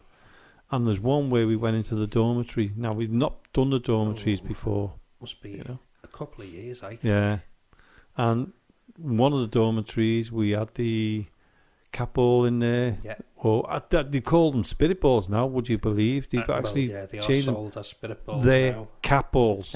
They started off as cat balls. They'll always be called cat balls. You know how it works. Spirit balls.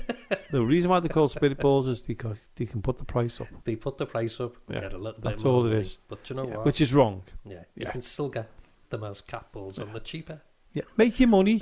Fantastic. Great. Love to see people make the money. But don't rip us off. No, don't take the They're called cat balls, not spirit balls. Okay. Right. End of.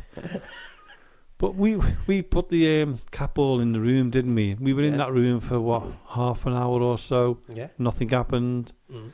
Then all of a sudden the cat ball went off. Yeah. What happened was we had a great interaction with them. We did. Or whoever it was. And not only that, we filmed it. And I've nearly edited that film. It's about time. You've been doing it for 2 weeks. I know, it's only 15 minutes. But when you watch it, it's a bit of darkness. You'll see the cat ball flashing on and off, but you'll hear our voices. Yeah. It's the same as we recorded it for the show anyway. So when we put that investigation on, you'll see us. You'll not see us. Sorry, you'll hear us. Yeah. And then what we're going to do is we're going to put the video part on it. That's right. We recorded the show, but we filmed it, so you'll understand when you listen to the show and then you watch the video. You'll understand what we're talking about there, and that'll be coming on in the next few weeks. Yeah, it will be. So that's a really good one to watch. That was fantastic communication, wasn't it? It was brilliant. Really good. Thoroughly enjoyed that. You couldn't dismiss it either. No, and we've showed it to a few people, friends of ours. Yeah. We've sent them to them on WhatsApp and said, have a look at this. And they've got, wow. Yeah, brilliant. So that's good, isn't it? Yeah. Well, I'll tell you what we'll do. Let's start the first part of the investigation / conversation we had down in the cellar. This is exactly what happened. Yeah. We've come down from the studios now. Sadly, Roy's disappeared because he's got work in the morning. But with us in the cellar now, we've got James Anthony, Jonathan Sullivan, and our special guest, Chris Cannon. Hello. So what we're going to do is we're going to do an investigation, which I'm looking forward to. Well, Chris, you get into the quantum physics as everybody's listening to. And I'm sure you'll try and debunk everything if anything Absolutely. happens. Do you know what though? That's what I want you to do. I'll find it more reassuring if you do. Well, no, this is what we want. We want people who can think logically. Yeah, of course it is. And do that, So what I'll do is, if you don't mind, I'll call out. I'm just going to say before we start, my watch is glow in the dark. I'm going to try and keep it covered. But if you see it moving, it's not an orb. It's not an orb. It's not an orb, it's a watch. It's a time slip. Or a tyre. Sorry, I have to slip that in for the show. So, okay, ready? Yeah. Okay, I'm going to ask if there's anybody here with us now. Anyone who can hear us or who can see us. We'd like to ask you to come forward and come and talk to us. I say it each time, we're not here to do you any harm. We're not here to disrespect you. We'd just like to get to know who you are, why you're here, and if you can, is to make some kind of contact with us. So if you want, and it's possible to do, let us know you're here in the way you know you can.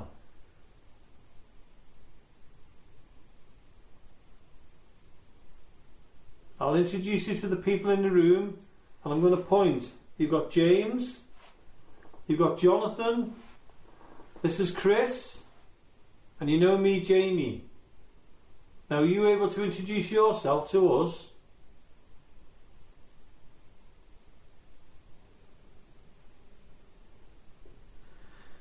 Jamie, just behind you, we've talked about kind of purple lights and stuff in this room before. Yeah. Just where you are there, I can just see very faint, almost like, just looks like slight movement. I don't know whether it's just my eyes adjusting, but phosphenes. Yeah, exactly that kind of thing. What actually could that be, Chris? It's because it's so dark. Your eyes are trying to compensate, so it's basically random firings in the back of your retina. And that's why it looks like kind of like fractals kind of thing. Also, what you find as well, if you stare at the darkness long enough, you'll see what looks like flashes of different coloured light. Yeah, I've seen that. Yeah. Mainly green and blue. Well, there's a reason for that. Go on. That's because of the colour of your cones. Oh, right. Okay. It's funny saying that because very often when I'm going to sleep at night, I don't know whether any of you guys have had this, and you might know what it is, Chris. Actually, when I shut my eyes, sometimes when I'm just drifting off, I'll either hear what sounds like voices, like random words, or sometimes I get a flickering in my eyes, like a white, very faint white flickering. It's the same sort of thing. Is it the same thing? Yeah. But the voices you can hear, the strange thing is you shouldn't listen to them because it means they're listening to you. Oh, don't say that. That's okay. That's one of the stories. My grandmother used to help me sleep at night by telling me if I didn't go to sleep quickly, the banshee would get me, which obviously helped greatly. But I mean, James, you weren't in the studio when I was talking to Chris earlier on, and we were talking about Chris was coming down today, and I was looking forward to it. I was not looking that much forward to it because I was thinking about it a lot through the week. Oh, this is going to be great. We're going to enjoy this, and I can't wait to meet him. Yeah. And this and the Alice Crowley thing and all this lot. And I said to Chris, what happened is I've had a few nightmares over the last week, and especially the night before last was horrible. And I said to Chris, what happened is I felt like something was running around my bed, on the quilt, and ran round and came up to where my face was. And Chris said the same thing happened to him in Barcelona. Oh, I didn't finish my story, did I? The Olivia Plaza, turns out, when I got home and looked it up, it was a new hotel. Yeah. Built on one of the oldest monasteries in Spain. Oh, right. Yeah, there you go. It's that kind of thing, isn't it, though, of... I know we're doing an invest and we've kind of digressed now, haven't we? But it's that kind of thing. Of one I get quite regular, and it used to really scare me at first, but now I know it's happening, so I can deal with it. And it is the kind of like sleep paralysis thing. Is that I'll be in bed and then I get a very loud kind of... The only way I can describe it is like a boom kind of noise in my ears, and it's like as though I'm being pulled out of the bed now, as in like something's got my leg and it's pulling me. Yeah. And when I wake up as I've not actually woken up, but I can see the room, but it's slightly different. And a few times when I've gone out of the bedroom, there's been something either outside the room or in the house, and I've just gone through, oh my God, that's my fright knife, that's my keys. But now it doesn't bother me because I'll just kind of say to it, go away or whatever. Or like a shadow person. Like it's either a shadow person. The worst one I had is when I moved into my new house. I woke up and I was in bed and I could see the door was slightly open, and it's incredibly creepy. It creeped me out. Long black thin fingers came round the door like shadowy fingers, and they were very long. And then I thought, I know there's something going to peep round, and it was just a shadowy figure came round the top of the door, but. Then I woke up, and the door was. I always sleep with the door shut, and the door was shut, thankfully. But it was so vivid, and it was incredibly creepy, But the mind can play incredible tricks. You know what I mean? We were talking about it with like the manifestations and stuff. When you're kind of in a dream state, you don't know what's going on. Jamie was telling us a story. He saw a possible time slip.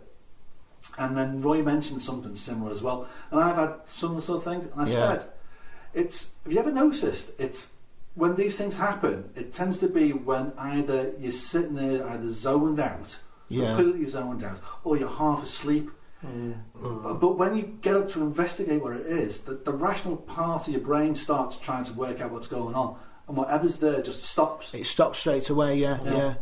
I mean, is it the case of? Because the brain, we were talking about it upstairs, where the brain works is purely on electrical signals. But maybe it's picking up electrical signals from something else, but which is causing either this hallucination or you're seeing whatever you're seeing. When you start really trying to rationalise it, because you're woken up properly, the brain switches off those parts that aren't making sense. Of course, yeah. I mean, it's like the thing about when you see about kids and they've got they've got a kind of imaginary friend and stuff who they think is is who they see and they play with them. I had one called Sydney. Really? Yeah, for years. But the point is when you was little, you would have thought that was a real person. And what is it? Is it to say that as people get older and people say, "Oh, you're just making that up" or whatever, that side of your mind actually closes down and shuts off? So you no longer, so you no longer kind of experience those things. Yeah, it's one of those theories, isn't it? Like kids can see things that we can't. Yeah. Mm-hmm. It's the rational brain, the rational mind rather.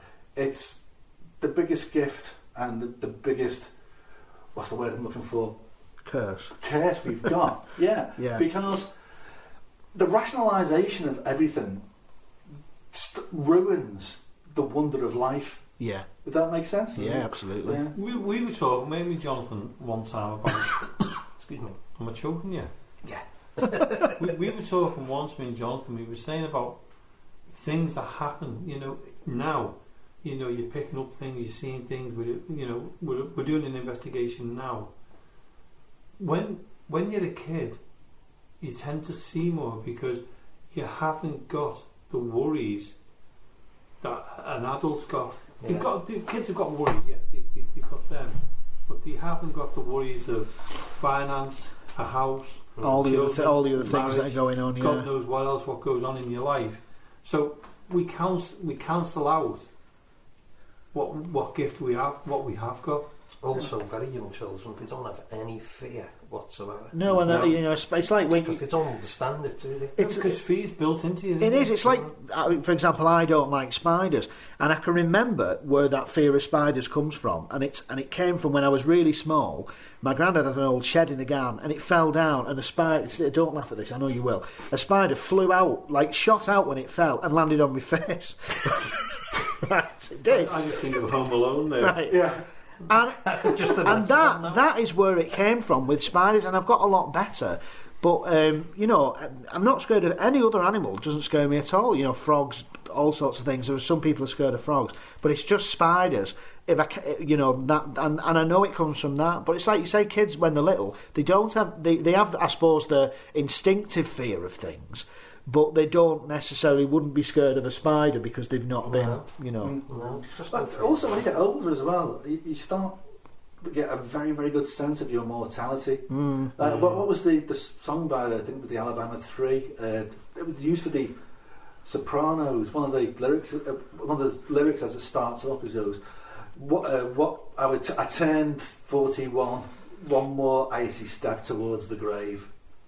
You know what I mean? Yeah. As you get older, you start to realise actually how frail we are. Yeah. And obviously, you definitely notice it because now I can't stand up without going.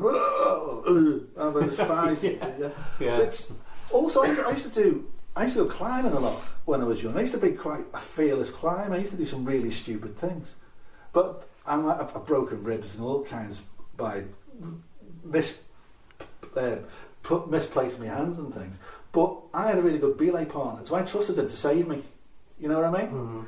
He would never go primary climbing me as belay because he didn't trust me. I think that says an awful lot.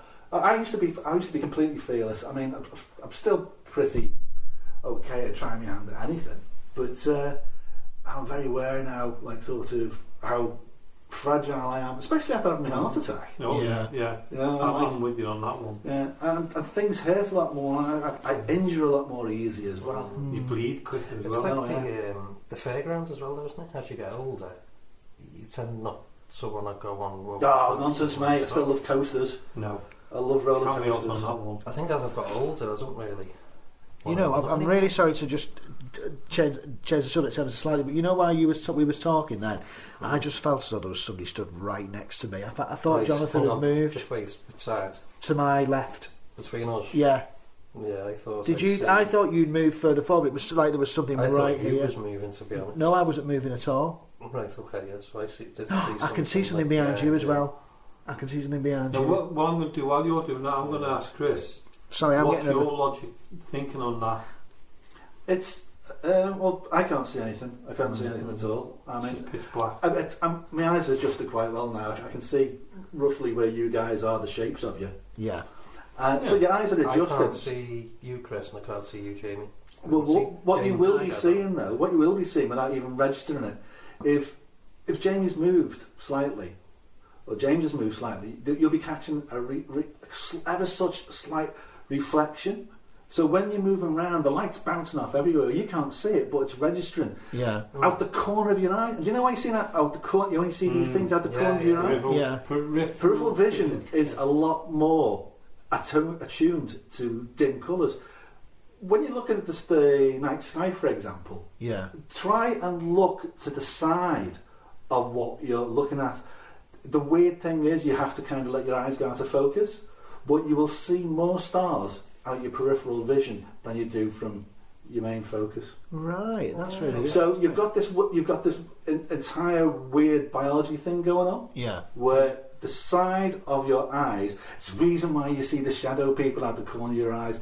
You know what I mean? Yeah. It's okay, because light, you're seeing light, but it's not bright enough to register as light, but you are seeing it and it's registering on your retina. No, it's okay. Can I just go in there? Can you... James and Jamie will know what I'm going to talk about, the shadow in the hallway. Right, yeah. Right, so we were standing in the hallway. There's about, 5 of us, 6 of us? Yeah, the shadow, We all saw that. And the shadow, oblong shape, couple of feet long, about a foot wide. Vertical or horizontal? It was on the floor. On the floor. On the floor. All right. It came, do you know the room behind us? Yeah. It came from, like, out of that room. And it went up the corridor, didn't it? It came up the corridor at speed, straight through between us all, and went up towards the stairs and then disappeared. Wow. Can you explain that? No. Not without actually sort of seeing it. I mean, that happened quite a few times, because when Marie was here... Yeah, different people have seen it, yeah. haven't they? Yeah, and there was one time, Chris, I was down here, I'd just come in to check the building on the lockdown.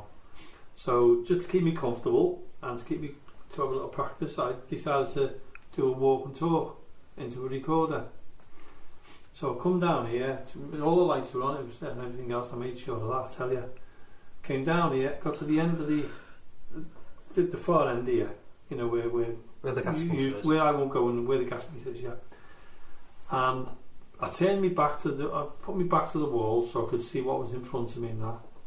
And as I was doing, like a conversation to myself into the recorder, a dark shadow went right across me. Now the lights were on, Chris. The dark shadow went across me, covered my shadow, and then flicked and disappeared. I carried on for a little bit, but I wanted to get out of this cell as quick as I could because I felt uncomfortable. And I can't explain that shadow, because I could see my own shadow and then this shadow come over it. But I was against the wall when it happened. Well, me and Marie both saw it, and we saw it go up. In fact, you was there, weren't you? We saw it go along, way, wasn't I? and it went up, and it actually went into almost like a mass, and it went up in a like a funnel and went upwards, and that was the day after I saw it. And this is it's probably one things that I've seen that really unnerved me, because I couldn't even discount it in my mind when I got home. I came in here one night and there was an event on upstairs, and I'd literally walked in here to put something in, just dropped something off. And in the middle of the room, I saw, no word of a lie, a ball that flashed for about a second, and it was a white ball with a green glow, and it lit the room up like a camera flash, and it went dump like that, and it was gone. And I thought, my God, what on earth could that be? So when I got in that night, in fact, I told Jamie about it, and I was up half the night because I'm thinking, I just don't know what could have... You know, if you hear a noise or it gets cold, you can kind of put it, in your mind, you can kind of most of the time rationalise it. I just couldn't explain it. I was looking on the internet to see if it could have been something to do with, if there was lightning, for example, it was like a sprite that could have been coming up, or ball lightning or something for a split second, because... And funny enough, I was talking to my dad about it, and because I said I was reading about ball lightning, and he said and my dad is the most sceptical person you'll ever meet, but he said he's actually seen ball lightning before. And a guy who I work with, Richard, again, he's very, very sceptical. And if you remember, about 2 years ago, we had some really bad thunderstorms. Yeah. He said he lives just on where... where the rocket is, where you go onto the M62, and he saw a ball lightning there, and he put a thing up on Facebook saying, "You won't believe that I'm saying this," and he said it floated along, and then it just like popped, and apparently that's what it does. It kind of floats along and then just explodes. So it's is it plasma, Chris? Is that what it is, like a plasma ball? I think so. Yeah. I mean, it's caused by obviously a massive electrical build-up, which then just discharges itself. What's your thoughts on the paranormal, Chris, in believing? Do you believe? I'm a healthy skeptic. Yeah. I reckon the majority of things can be explained using the scientific method. Yeah. But I myself have had things which happen which I can't explain scientifically. So I'm a skeptical, open-minded person, I suppose. But the thing is, I question absolutely. You probably might have guessed, I'm very, very scientific-minded.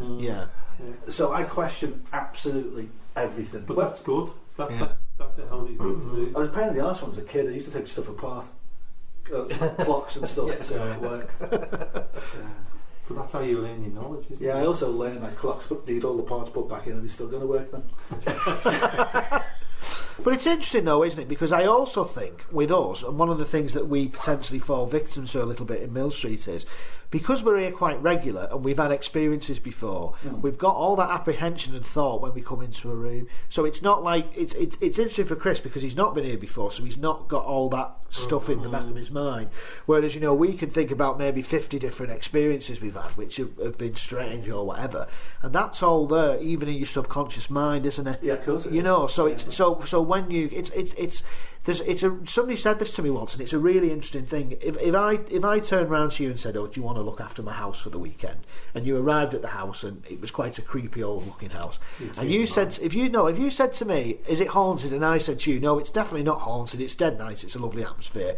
You'd sleep there. This house is clean. This house has got no spirits.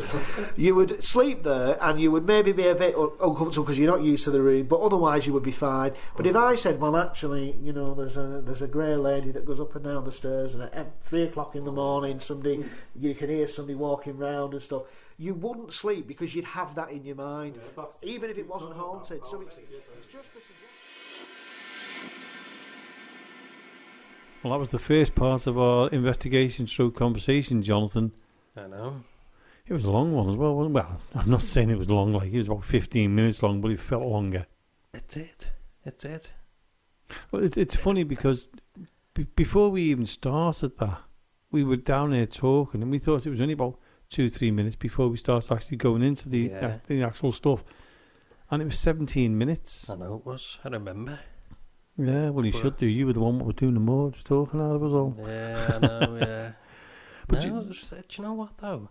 It was just so interesting. It was, and I mean, we've said it a few times in the show now. That Chris Cannon, Hidden Liverpool, brilliant. Just put a different perspective on things. The way he was explaining, and when we were saying, he was seeing these things and seeing them things, and he was describing exactly what it was and how you could actually debunk it. Yeah, the colours of his eyes. You know, when we were saying we could see colours in our eyes of like purples and greens, he said, what that is it was retina or something like that. Yeah. And he's right, and it made you think about things more. Whereas where we think it's going to be paranormal, it's not. It's common sense. Well, I'm saying it's common sense. It's common sense once we know. Yeah.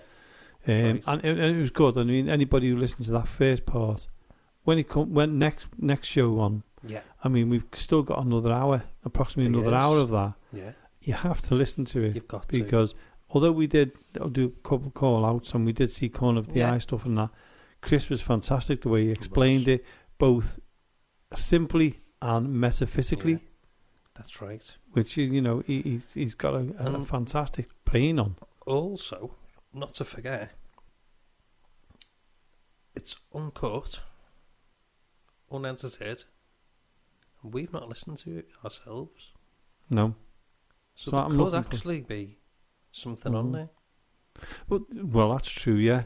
Because, and it brings me back to another one, which we'd done, and we were listening back to the audios. That's right, when we were in the dormitories. That's right, yeah. Yeah. I mean, that was good stuff. It was, but we caught that by accident, didn't we? We were just sorting through them on the computer, what we actually had, what we hadn't put, what we hadn't put on the podcasts. And as we were just listening to it, we did hear something on it, didn't we? And we actually played that back several times because we were saying, listen. Yeah. And I was talking, and it was over us. It actually came over us. It went, or something. It was actually over both of our voices. Our voices, yeah. And that's when the light started to flash. That's right. Around that time, wasn't it? Yeah. That's when.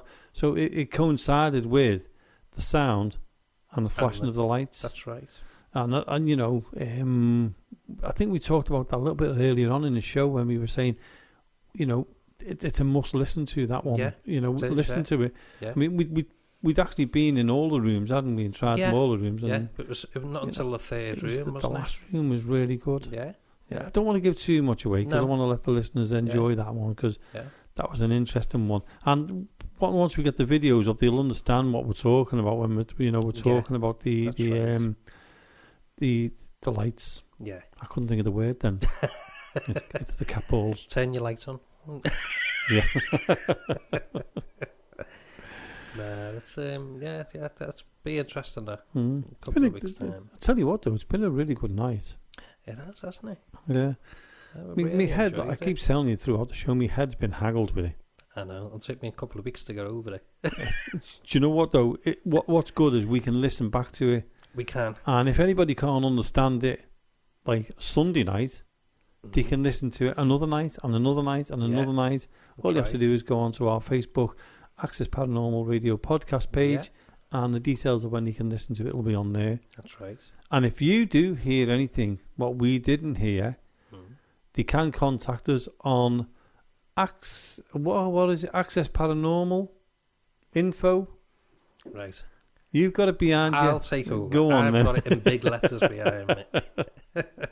It is info.accessparanormal@gmail.com.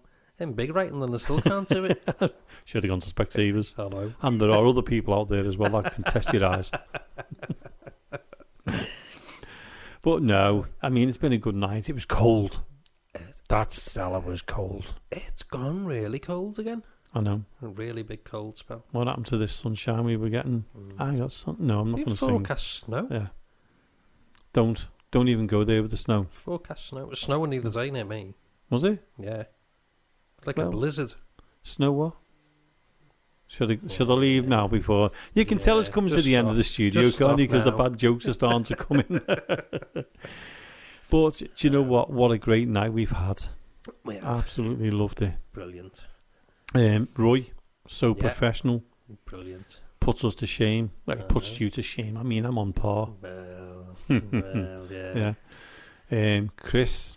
Wasn't he just brilliant? Yeah.